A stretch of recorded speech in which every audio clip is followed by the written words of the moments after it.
Naš gost. Naš gost. Naš gost. Smo včeraj se zbrali, da bi mlaj postavljali, smo celo vas povabili in 100 let slavili. Ni čudno, da naša mama ima 100 let, saj pije malenškov mlek.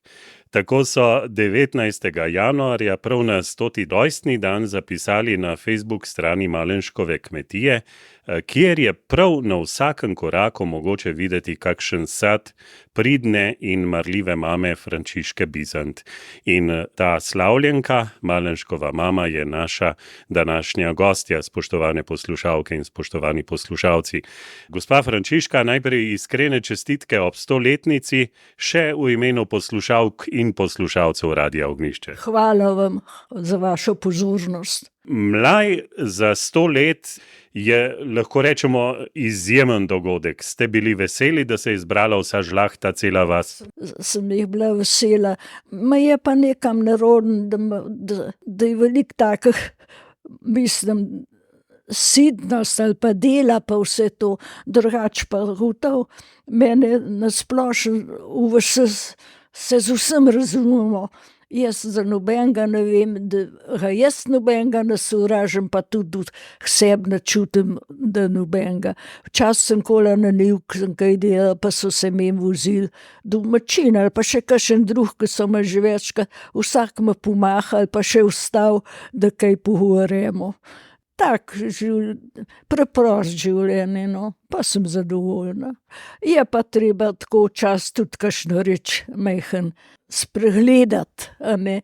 Če te kdo tudi majhen od strani kaj hoče žaliti, to gre mimo, to je treba pozabiti pa odpustiti, če se kaj prizadeti.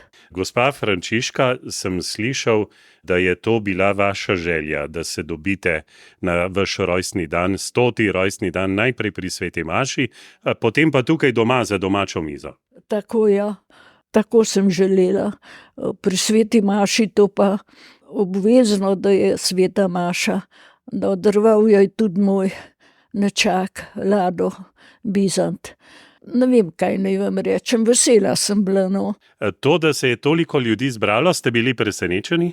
Majhen pa res, nisem pomislila, s tem sem se čutila, da sem pa res, da me imajo nekako rad vaščani ali pa kjerkoli tudi drugo, niso bili samo vaščani, tudi župnije, pa še od kje drugje imam veliko sorodnikov, ki so bili daleč, pa so se udeležili. Želela sem pa, da se udeleži tudi svete maše.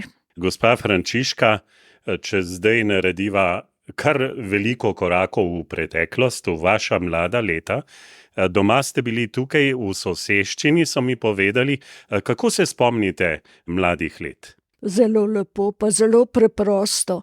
Mladih let, kar se jih spominjam, to bi rekel res, kot prav otroške, od kakšnih 4 let, pa bili smo s sosedem čist blizu skupaj in tudi približne starosti in to smo imeli preprost vesele, letali po travnikih, lovili kobilce, murenčke, kako je bilo to lepo. Kravce smo delali, zivovce, saj ni bilo denarja, da bi kaj boljšega kupovali, izilovce, pa je bilo tak preprost, prav vesel.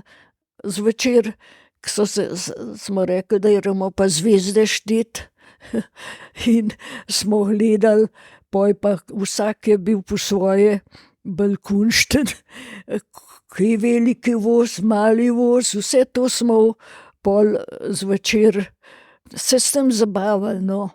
Lepo je bilo. Bila moje najbolj, kar pa poj seveda je bilo pa tudi lepo v mlajših letih naprej. Gospa Frančiška, sem prebral, da ste bili 17. po vrsti od 18 otrok. Ja, res je, 17. 18. najmlajša je že pokojna. No,